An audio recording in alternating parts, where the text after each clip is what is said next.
I feel privileged to welcome and introduce Mr. Vijay Sinha, a visionary leader and a firm believer in Level 5 leadership. Currently serves as the Executive Vice President of HR for New Business at JSW Group and $24 billion conglomerate. His stewardship spans across diverse sectors including JSW MG Motors, EV, Cooper, Defense, Realty, JSW One, and JSW Foundation, reflecting his multi-facet leadership.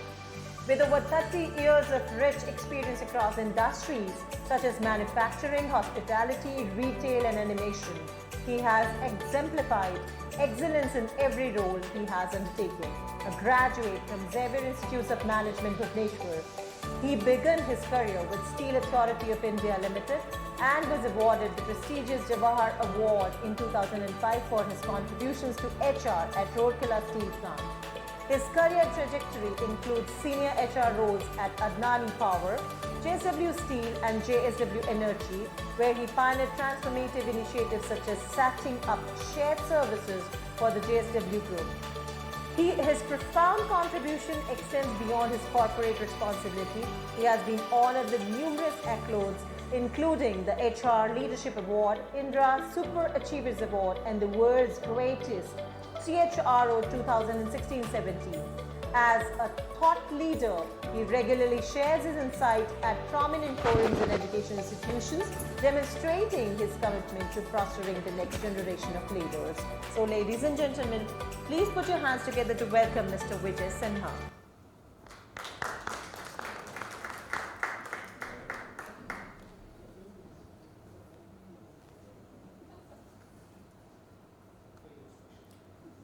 Thank you so much and good afternoon. I think the introduction has been much more than what I am, but anyway, it is always magnified. So thank you so much. In fact, before I begin, I very well resonate with what Srikant said, Ichha Shakti, Gyan Shakti and Kriya Shakti. And similarly, the other speaker, I think, Gopalji was talking about bringing preaching to action, practice. And all the past speakers have been talking about some of the corporate CSR initiatives which they have taken. Uma talked about the framework, and similarly, Prabhakar also mentioned about what ITC is doing. And so in my presentation, so it resonates well with the previous speaker. The idea is that what we all are doing at the corporates, and I will come back to my proposal at the end. The idea is not to talk about what we are doing, but then to come at the proposal. So I'm just giving you the brief background. So we at JSW believe that men and women are two rims of the bicycle.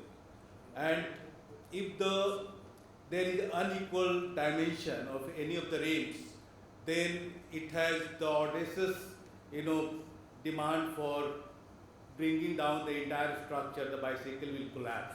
And that's why there has been very concerted effort to develop a framework at JSW for holistic and inclusive development of women, which we call Janam Se Janni Tak.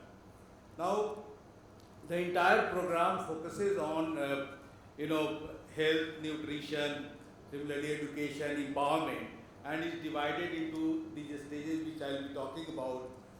Pregnancy, childbirth, children between the age of 0 to 6, then children between the age of 6 to 14, and then adolescents between 19 to 24, and then, women and motherhood between 24 to 45. So these are the stages at which there are different interventions which are taken by us. And what we did, we saw there was high mortality rate in the area. Basically, I'm talking about Bellary district, is in Karnataka. And we saw that the mortality, infant mortality as well as, maternal mortality is very, very high.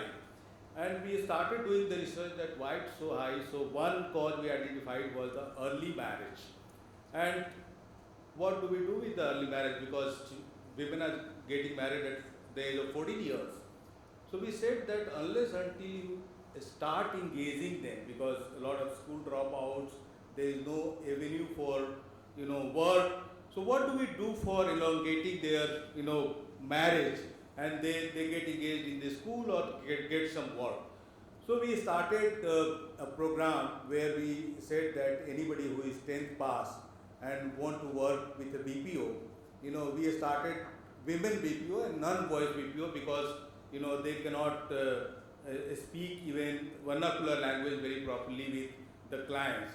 So we started training them on non-voice BPO, and then we started engaging them. We started with about 140, 150 of them, and over a period of 2 to 3 years, we found that a lot of them through word of mouth started inquiring about is there any opportunity for them, and over a period of 3 to 4 years, we started seeing some impact in the villages.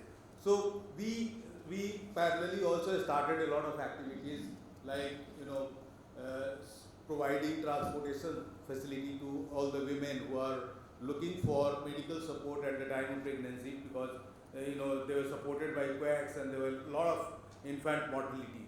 So we started providing them transportation, we started providing them a lot of support with respect to ultrasound support, doctor support, and we started bringing them to the nearby hospital which is run by JSW. This really helped them, improve their primary health, and they also, apart from the health, it also started creating a lot of, awareness about them.